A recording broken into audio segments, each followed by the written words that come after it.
Allez, on est dans la troisième période du temps réglementaire de l'émission. Et oui, c'est comme au football. Je vous rappelle qu'on est ensemble jusqu'à 22h. Et Balo est venu nous rejoindre. Un petit remplacement basket comme ça sur le plateau de la grande team. Ben, rebonsoir Balo. Rebonsoir Thierry. Ça va, ça s'est bien passé? Très bien, oui. Ouais, vous avez Quelques suivi un petits petit peu échauffements, oui, j'ai vu. Ouais. Ouais, un débat assez passionnant et on a pu le constater. Oui. Ben oui. Eh bien, on n'a pas fini de parler de toute cette actualité sportive. On va parler de la Ligue des Champions et le Final 8 réédité. Mais avant cela, eh bien, un petit rappel des grands titres de l'actualité sportive. En tennis, retraite pour Bob et Mike Bryan. En rugby, tournoi de l'automne, le Japon sur le point de renoncer à sa participation. L'Assemblée générale de la Fédération ivoirienne de taekwondo reportée. Et puis en athlétisme, Arthur Cissé bloqué à Abidjan. Et en football, d'abord au Barça, Bartomeu prêt à partir pour que Messi reste. À la SEC Mimosa, les jaunes et noirs vont reprendre du service. Et l'Africa Sport a présenté ses nouveaux équipements. Voilà, allez, on est parti, et oui, on continue donc avec cette Ligue des Champions, le Final 8 réédité. Et bien convaincu par le spectacle proposé lors du Final 8 de la Ligue des Champions, le président de l'UEFA, Alexandre Ceferin, souhaite prolonger l'expérience lors des prochaines saisons. Alors, comment vous avez trouvé, vous, ce Final 8 ? Il était très intéressant parce que ces rencontres couperées ont permis aux différents athlètes de se donner à fond. Il n'y avait pas de calcul réel parce que dans une opposition en aller-retour, on peut très bien gérer ses efforts. Sur le premier match, essayer de ne pas encaisser énormément de buts pour tout simplement renverser la vapeur à domicile généralement. Mais sur ce genre de rencontre, on est obligé rapidement de se découvrir et de donner tout ce qu'on a pour espérer la victoire. Mais je pense que ça va être très difficile pour le président Ceferin de pouvoir rééditer tout simplement cette édition. Bon. Superbe compétition, le Final 8, qui est une compétition pleine d'enseignements avec la déculottée du FC Barcelone. C'est-à-dire que ces matchs couperés ont permis donc de voir les limites tactiques et les limites en termes de jeu de certaines équipes. Donc c'est une formule donc à rééditer, c'est à encourager parce que effectivement, lorsqu'on joue en aller-retour, ça permet à certaines équipes de bétonner, comme a l'habitude de le faire l'Atlético Madrid. Là, ça laisse place au jeu, on se laisse aller à 100%. Allez, moi, je ne suis pas trop d'accord pour ce Final 8, surtout de le rééditer. Je pense que c'était on était dans une situation exceptionnelle avec le coronavirus, raison pour laquelle on a utilisé un peu, je vais dire, cette formule. Mais remarquez bien, si aujourd'hui on enlève le Final 8, plutôt si on instaure le Final 8, je veux dire, dans cette compétition qu'est la Ligue des champions européenne de football, vous remarquerez qu'elle va perdre sa saveur. Elle va perdre sa saveur et sa passion. Pourquoi? Remarquez qu'en Ligue des champions européenne de football, les doubles confrontations permettent d'avoir du suspense, de la passion, de l'envie. Et surtout beaucoup d'émissions. Pourquoi? Remarquez bien, je reprends. Rappelez-vous de la remontada du FC Barcelone sur le PSG en 2017. Je dis de cette confrontation magnifique que Liverpool a pu avoir face à l'équipe du Barça l'année dernière. Et puis surtout aussi, je dis cette belle performance de Chelsea en 2012 face à l'équipe de Naples en huitième de finale. Vous constatez que ces deux confrontations donnent plus d'envie et de suspense parce que quand une grande équipe est battue au match aller, on se dit tiens, au match retour, elle va se rattraper, elle va réussir peut-être à renverser la vapeur. Et donc du coup, ça donne de l'engouement. De la passion, les supporters sont, je veux dire, tout de suite, ils attendent que ce match arrive, surtout pour savourer encore ces deux matchs-là. Donc pour moi, je crois que le Final 8, c'était juste pour cet instant de la Ligue, du coronavirus. Il ne faut pas rééditer cette affaire-là. Il faut toujours continuer. Ah oui, pour moi. Il ne faut pas la rééditer. C'est un cri de cœur, là. Oui, c'est un cri de cœur. Il ne faut pas la rééditer. Il faut retourner à l'ancienne formule parce que, remarquez bien, la Ligue des champions et la Coupe du monde sont les deux compétitions les plus suivies au monde. Et donc, les deux confrontations, pour moi, doivent revenir la saison prochaine. Oui, il est bien nostalgique, c'est bien. C'est-à-dire que tout ce qui a manqué dans cette compétition, c'est juste le public. Mais sinon, on a assisté à de très, très beaux matchs. De la qualité du jeu, du spectacle, il y avait tout. Et puis, tous les grands joueurs étaient au rendez-vous. Donc, il y a une seule chose à regretter, c'est le public. Mais ce qu'il faut savoir, c'est ce qu'il dit, c'est que les matchs retour à domicile ont toujours une saveur particulière, avec public, etc., etc. Mais n'oublions pas que dans cette logique-là, on est dans les finales. Toutes les finales se sont toujours jouées comme ça, et puis sur un terrain étranger. Donc, en la vérité, ce n'est pas mauvais du tout. Mais l'élément clé, c'est la Covid. Si la situation ne s'améliore pas, il est clair qu'on va rééditer ça. On ne pourra pas faire autrement parce que c'était une formule d'urgence adaptée à une situation. On a vu des bons matchs. Je dis que si la Covid, on n'arrive pas à contrôler la pandémie, comme il se doit par rapport au public et tout le reste, on sera obligé une fois de plus encore de rééditer l'événement. Il faut noter que depuis un certain nombre d'années maintenant, l'UEFA est en pleine réflexion sur une redynamisation de la Ligue des Champions et de ses compétitions. L'UEFA cherchait une formule qui allait permettre, je dirais, une démocratisation de la victoire finale face à l'ultra-domination des grands d'Europe. Même au niveau de ce Final 8, c'est un grand d'Europe qui s'est imposé. Mais le souci général de ce Final 8, il a pu avoir lieu parce que certains championnats ont été mis à l'arrêt. Si on regarde la périodicité dans laquelle ce tournoi-là a eu lieu, cela serait impossible en saison régulière. Parce que cela voudrait dire qu'il va falloir attendre la fin des différentes saisons, généralement durant le mois de mai, et programmer une compétition avec ces athlètes qui doivent être en vacances durant le mois de juin, juillet ou août.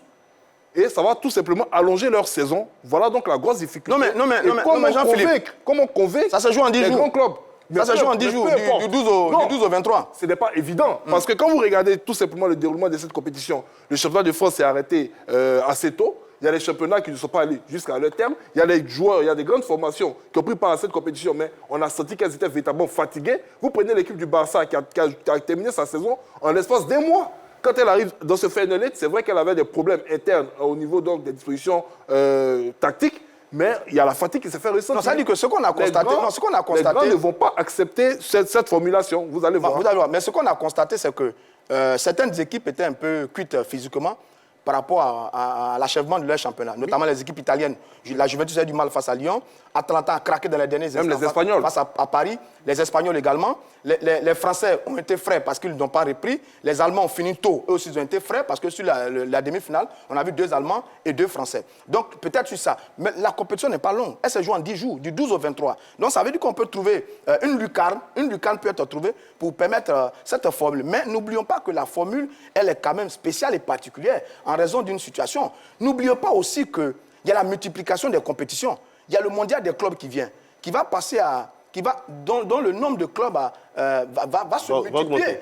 Donc, ça veut dire qu'il y a plus de compétitions. Or, cette formule-là permet de jouer moins de matchs, parce qu'on n'a pas les matchs de tout, on a un match coupéré. Donc, ça permet de réduire le nombre de matchs par rapport aux athlètes, par rapport aux grands clubs européens qui sont sur tous les fronts, pour pouvoir peut-être préparer cette fameuse Coupe du Monde des clubs sur laquelle Infantino met une pièce et pour laquelle il est en train de se battre, parce qu'il veut faire l'une de ses priorités par rapport à son programme qu'il a enclenché depuis longtemps. Alors justement, l'UEFA réfléchirait à proposer un Final Four lors des prochaines éditions. Qu'est-ce que vous en pensez? Oui, Final Four, c'est possible, mais 8, non. Non, ça, tout comme on n'en est pas loin.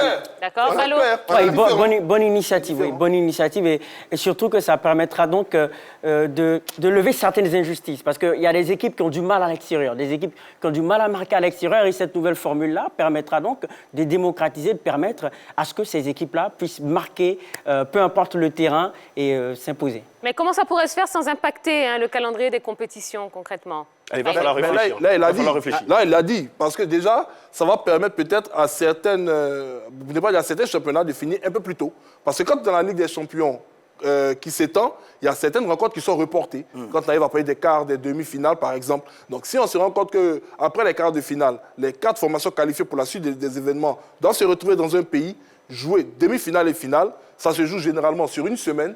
Soit on joue le mercredi, ensuite le samedi.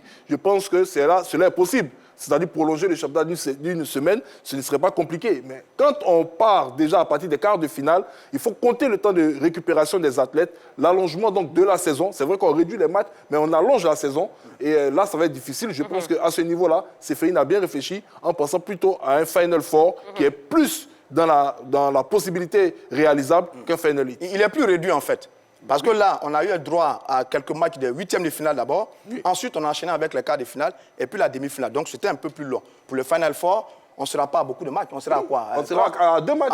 Non, deux Final Four. Ouais, d'accord. Donc, on n'aura pas beaucoup de matchs. Ça veut dire que très rapidement, sur peut-être une semaine, on peut boucler la compétition. Mais ça veut dire quoi? C'est qu'on veut créer une certaine émulation par rapport à un tournoi finale décisive entre vraiment les meilleurs, du type demi-finale, demi-finale, Coupe du Monde, Coupe d'Europe, Coupe d'Afrique et finale. Donc ça donne une chaleur particulière. C'est peut-être ça qu'ils ont envie de créer. Mais bon, on est encore dans les projets, dans la réflexion. Je pense qu'ils auront tous le temps de mûrir ce projet avant de le lancer. Alors, à votre avis, est-ce qu'on se dirige vers une réforme de la Ligue des Champions ? C'est possible qu'on se dirige vers une réforme de la Ligue des Champions parce que quand on remarque un peu cette proposition qui est faite par l'UEFA, tout de suite on se rend compte qu'on réfléchit énormément. N'oubliez pas qu'il y a même une troisième coupe européenne qui est en réflexion pour être mise en place. Je pense que d'ici la saison 2020-2021, on avait bien parlé de ça il y a depuis 2018 du côté de l'UEFA. Va sûrement ralentir un peu la création de cette troisième coupe pour permettre, je dis, à certaines équipes qui n'ont pas la possibilité de jouer et la Ligue des Champions et la Ligue Europa de pouvoir se faire. Donc, si on crée une troisième Ligue des Champions, non pas une troisième Ligue des Champions, mais une troisième Coupe d'Europe du côté de l'UEFA, ça veut dire que ce Final Four ou bien ce Final Eight pourra être, je dis, mis en place pour permettre, comme ils l'ont dit tout à l'heure, de réduire les matchs au niveau, je veux dire, lorsqu'on sort des phases de poule, et puis pour que cette troisième coupe puisse naître et permettre aux autres équipes aussi de pouvoir jouer des coupes européennes. Oui, vers une modification de la Ligue des Champions, parce que déjà, initier un Final 8 et ensuite un Final 4, ça dénote du fait que ce sont des tests, ce sont des propositions qui sont en train d'être mises en œuvre. Et si ces compétitions-là ont un bon aboutissement, c'est clair qu'on peut aboutir demain à une modification de la Ligue des Champions. D'accord, très bien. Bon, eh bien, en tout cas, on verra bien ce que ça va donner. On continue avec le PSG et les adieux de Thiago Silva. Et oui, il a officialisé son départ du Paris Saint-Germain dans un message d'adieu publié sur Instagram. Aujourd'hui, un cycle se termine. Après 8 ans au sein de l'équipe du PSG, je voudrais remercier mes coéquipiers, toute l'équipe technique et la direction, les fans, ma famille, Dieu et mes amis pour tous ces heureux moments que nous avons vécus dans la ville lumière. Ici, avec ma femme, nous avons vécu des moments inoubliables. Nos enfants ont grandi, nous sommes devenus citoyens français et nous porterons à jamais ces années vécues et la France dans nos cœurs. Merci beaucoup, a-t-il écrit. Alors, on va regarder un petit peu les stats et le palmarès de Thiago Silva avec l'équipe du Paris Saint-Germain. Alors, Dorgelès, Kofi. Oui. Tia, le 14 juillet 2012, il signait au Paris Saint-Germain, bien sûr, pour un montant avoisinant les 29 milliards de francs CFA. Il devenait le joueur le plus cher de l'histoire de la Ligue 1 en 2012. Tia, 8 saisons avec l'équipe du Paris Saint-Germain entre 2012 et 2020. 315 matchs, 17 buts marqués. 7 saisons avec le Paris Saint-Germain. 20 matchs, 1576 minutes jouées, 1,5% de tacles par match, 1,2% d'interceptions par match, 0,4% de fautes commises par match, 2,5% de dégagement par match, 71,2% de passes par match, tout simplement, et puis 95% le taux de passes réussi. Regardons son palmarès avec le Paris Saint-Germain. 7 championnats de France 2013, 2014, 2015, 2016, 2018, 2019, 2020, 5 Coupes de France, 6 Coupes de la Ligue, 5 trophées des champions vaincus en 2013, 2015, 2017, 2018, 2019. Tiens, vrai champion. Merci beaucoup. Alors, qu'est-ce que vous pensez de ce joueur considéré comme l'un des meilleurs défenseurs au monde? On le surnommait déjà El Monstro. Ouais. Ça veut dire simplement que lorsqu'il quittait le Milan AC, il avait déjà tout simplement sur sa tête cette auréole, et pour ne pas dire cette couronne, de meilleur défenseur du monde. Ensuite, il a eu un parcours qui est allé, je dirais, décrescendo avec son âge qui montait. À Paris, on attendait énormément de lui. Arrivé un moment, les Parisiens se posaient énormément de questions également sur son engagement parce qu'on avait l'impression que lorsque Paris Saint-Germain était dans des rencontres décisives en Ligue des Champions, il disparaissait. Soit il était suspendu, soit il était blessé.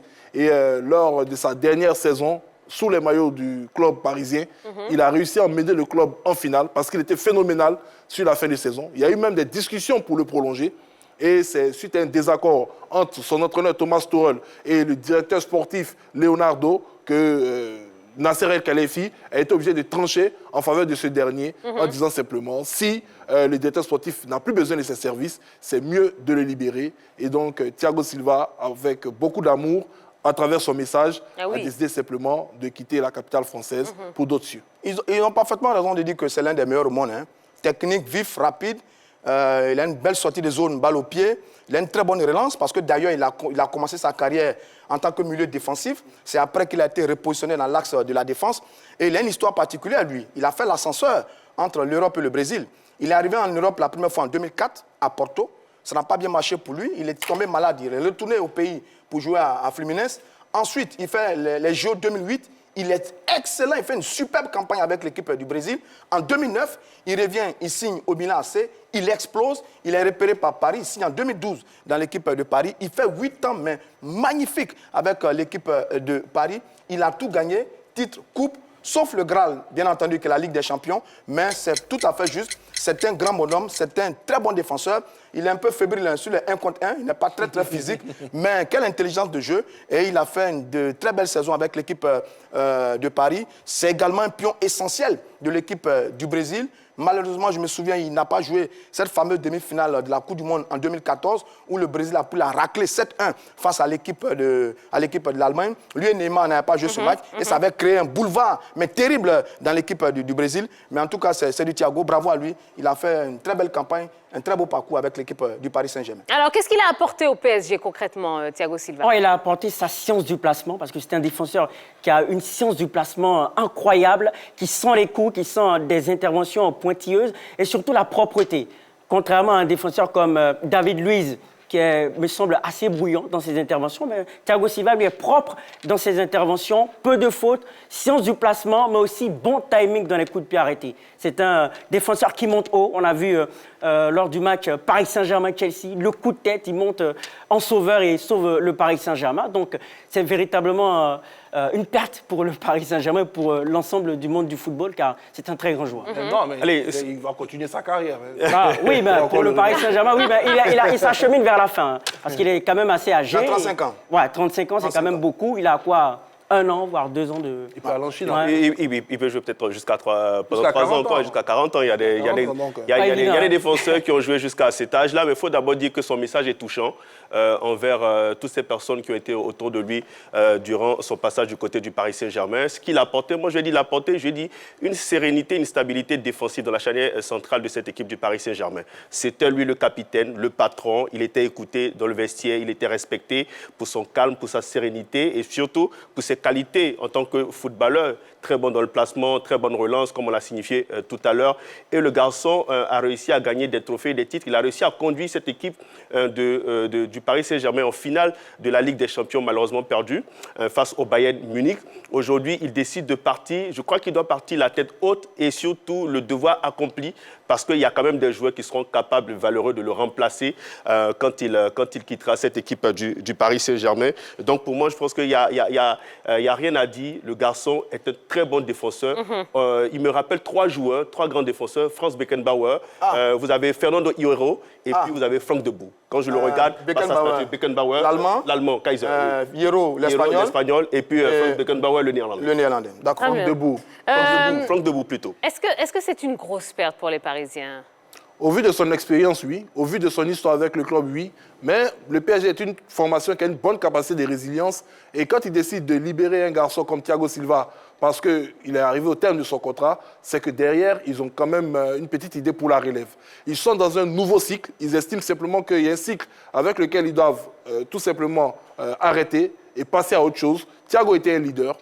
Aujourd'hui, il y a une nouvelle génération qui est en train de monter en puissance. Le positionnement de Thiago a poussé des garçons comme Marquinhos à se retrouver dans le milieu des terrains, alors qu'ils veulent forcément jouer dans la défense centrale. Cela va remettre un peu tout le monde dans son ordre naturel, où il fallait arriver un moment que cette séparation arrive. Elle est certes douloureuse pour les différentes parties, mais je pense que cela fait partie du cycle normal de vie d'un club. Et qu'est-ce qu'il peut apporter à Chelsea, puisqu'on sait qu'il est, il est en partance pour le club de Chelsea aujourd'hui. Qu'est-ce qu'il peut apporter à un club comme celui de Chelsea? Oui, il peut apporter donc sa technicité parce que par rapport à des défenseurs comme Rudiger et l'autre défenseur de Chelsea, un petit trou, donc il peut apporter donc sa relance, sa technicité.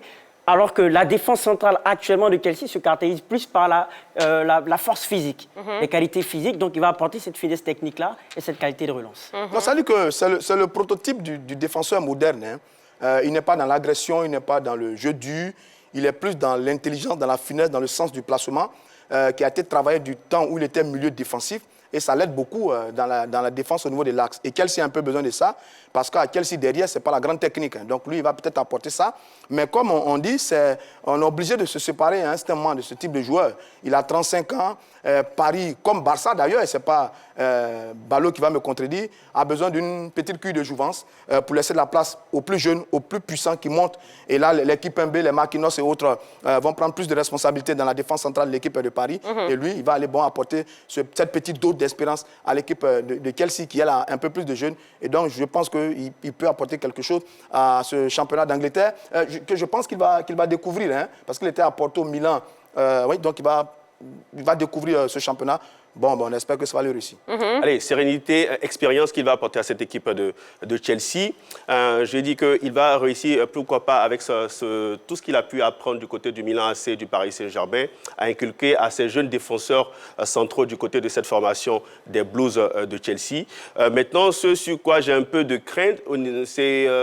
je veux dire, au niveau de l'intensité qu'il y a dans le football anglais, avec son âge qu'il a aujourd'hui, est-ce qu'il pourra suivre la cadence? Parce qu'au football anglais, il y a une grande densité, c'est un football vif, rapide, mais surtout c'est un football de contact, alors que c'est un garçon qui n'était pas trop dans le contact, mais plus dans le placement, dans l'intelligence, pour très souvent stopper les avant-centres qui étaient face à lui. Donc voici un peu ma petite crainte, mais je crois que le garçon est très intelligent, il sait où il va, il connaît déjà le championnat anglais, il a déjà affronté des équipes anglaises, donc je crois qu'il va se préparer au mieux pour pouvoir, je vais dire, relever le défi du côté de cette équipe de Chelsea. Jean-Philippe. Oui, arrivé un moment, on avait vu l'équipe de Roman Abramovich énormément piocher du côté du Real Madrid. On se rappelle des premiers grands coups effectués par le président de la formation londonienne. Aujourd'hui, on se rend compte que le Chelsea est en train de nouer une sorte d'amour avec les défenseurs brésiliens de Paris. On se rappelle que c'était eux qui étaient venus tout simplement à l'assaut de David Luiz.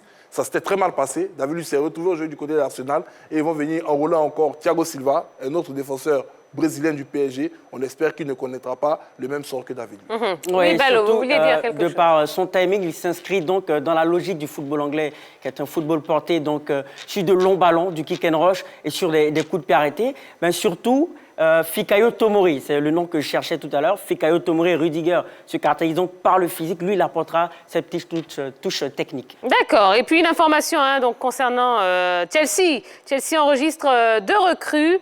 Malang Sarr qui vient de Nice et puis Ben Chilwell qui vient de Leicester. Voilà, ils ont signé à Chelsea. Voilà.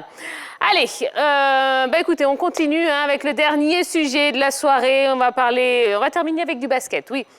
NBA, Black Lives Matter. Eh bien, la NBA est en grève. On vous explique tout dans cette petite vidéo.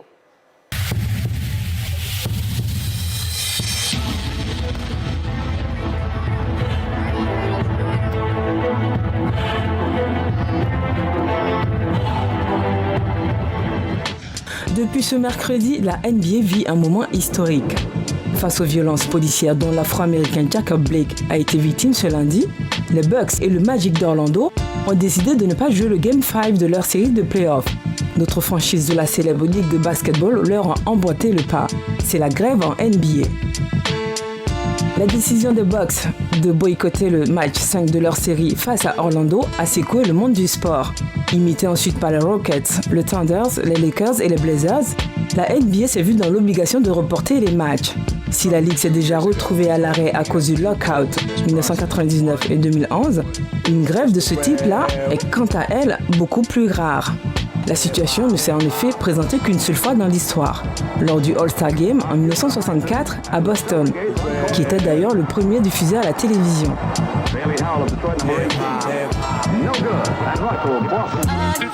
Cette fois-ci, la grève risque de prendre plus d'ampleur. En effet, les Lakers et les Clippers, les 2 grands rivaux et favoris pour le titre en NBA, ont exprimé le souhait de mettre fin à la saison lors d'une réunion d'urgence impliquant toutes les équipes encore en lice dans le play-off. Il convient de noter que la NBA tiendra de son côté un conseil d'administration impliquant les dirigeants et propriétaires de franchises pour répondre aux préoccupations des joueurs. Bon, alors, qu'est-ce que vous pensez de cet acte des joueurs de NBA, justement, de ne pas vouloir jouer suite à la mort de Jacob Blake? Oui, c'est un acte fort parce que c'est un assassinat, on peut trop dire. Donc, c'est une tuerie qui donc fait suite à celle de George Floyd. Oui, clairement parce que... Il n'est pas encore décédé. Oui, il est encore dans un état critique. Oui, c'est vrai. En plus, moi, j'ai dit la mort, effectivement. Il est pas on va nuancer pour dire que pour ne pas s'avancer, c'est un acte fort de la part des équipes de NBA parce que cette bavure policière fait suite à celle de George Floyd.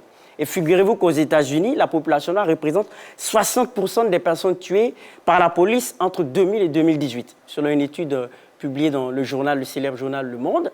Donc, c'est quelque chose qu'il fallait revoir, il fallait donc poser un acte fort pour que cela change, pour que les mentalités changent au niveau des États-Unis, pour que la justice aussi donne suite à la répression de ces bavures-là, parce que les policiers sont suspendus et derrière, la justice ne suit pas son cours. Il faut un acte fort pour pousser la justice à sévir jusqu'au bout. Jean-Philippe? Je dirais tout simplement 50 ans après je dirais, la fin de la ségrégation, parce qu'on sait que c'est une histoire assez récente des États-Unis d'Amérique, les Américains continuent de se poser des questions sur leur identité. Et comme l'ont dit certains acteurs du basket américain, la vie des êtres humains, la vie des Noirs est plus importante que n'importe quel événement sportif. Oui. La NBA n'est pas la seule ligue d'ailleurs à connaître tout simplement cette situation de blocage de la part de certaines franchises. Je crois qu'il y a la Ligue de football et la Ligue de baseball qui ont vu certaines franchises tout simplement boycotter la suite des compétitions. Oui. Il faut simplement dénoncer ce fait qui est assez grave dans un pays qui normalement doit être le chantre de la liberté, de voir ces statistiques assez effrayantes qui ont été données tout à l'heure par Balo. On verra ce que cela va donner, mais les mouvements deviennent de plus en plus radicaux au niveau, surtout du monde sportif, qui est un monde très visible. Il faut tout simplement noter que le sport, qui fait partie de l'économie de l'animation, est un facteur très important dans des nations aussi fortes que les États-Unis d'Amérique. On espère simplement que cette décision va faire avancer les choses dans le bon sens au niveau des différents États et au niveau donc de la gestion de leur police. Alors, est-ce que les sportifs peuvent faire changer les choses en posant ce genre d'actes? Ils peuvent y contribuer, parce que les sportifs sont puissants. C'est de vrais leaders d'opinion. Au basketball, on a quelques monuments que sont LeBron James, pour l'instant, et puis ceux qui étaient avant lui. Et donc, d'une certaine façon, ils peuvent aider à cela. Et la situation, elle est encore là. Le racisme et le sport contre le racisme. D'ailleurs, il n'y a pas longtemps, c'était toutes les disciplines qui fléchissaient les genoux, mettaient un genou à terre, et puis les poings levés pour protester contre les actes racistes aux États-Unis. D'ailleurs, le politique a même repris. On a vu un candidat à la présidentielle qui a fléchi genou au moment du lancement de sa campagne. Donc, c'est un phénomène, mais qui est récurrent aux États-Unis. Et c'est terrible. On n'arrive pas à trouver la solution. Et donc, la mobilisation du monde sportif est exceptionnelle. Et c'est très bien. Parce que le sport, dans la société américaine, dans la culture américaine, représente un élément important, un facteur important. Et donc, priver les Américains de sport pour permettre aux grands athlètes de se mobiliser pour un tel combat, on ne peut que l'approuver, on ne peut que le féliciter. Mais d'ailleurs, il faut savoir aussi que là, les discussions sont en cours pour reprendre les compétitions, parce que, évidemment, derrière aussi, il y a de grands intérêts financiers, comme toujours dans le sport, et donc on a envie de reprendre la compétition. Mais là, c'est très très bien, la mobilisation est bien faite. On espère que les choses vont évoluer du côté des États-Unis et qu'on va finalement, ou bien on va aller vers une solution par rapport à cette situation qui intervient tout le temps avec les situations de ce type-là entre policiers blancs et noirs américains.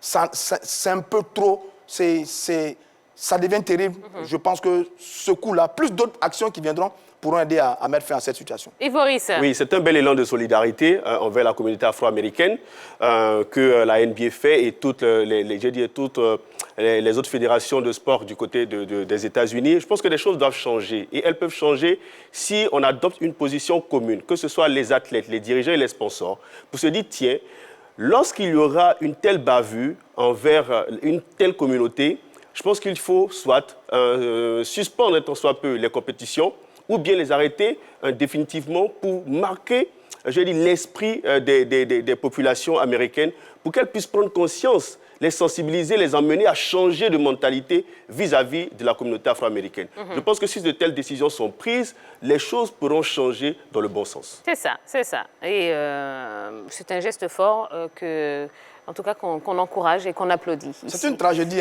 qui coule dans l'histoire des États-Unis, les bavures policières qui opposent régulièrement la communauté noire et les policiers blancs. Il y a une mobilisation à tous les niveaux.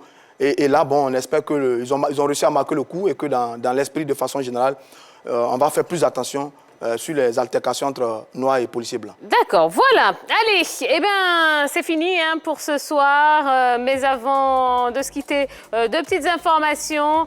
Luis Suarez a été proposé à la Juventus de Turin. Eh oui.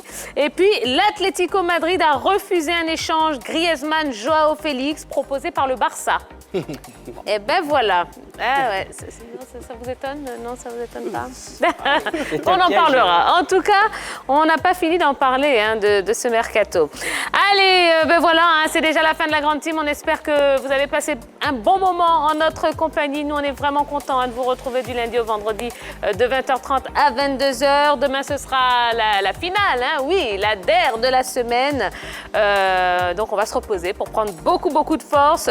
N'oubliez pas, sur la 3, le grand retour de Baby Dance Battle, le plus grand concours de danse urbaine de Côte d'Ivoire et d'Afrique subsaharienne. C'est tous les samedis, en mode best-of à partir de 18h30.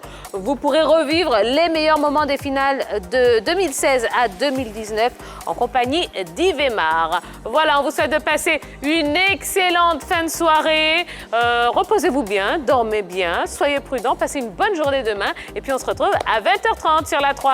Bisous, bisous. Bye bye.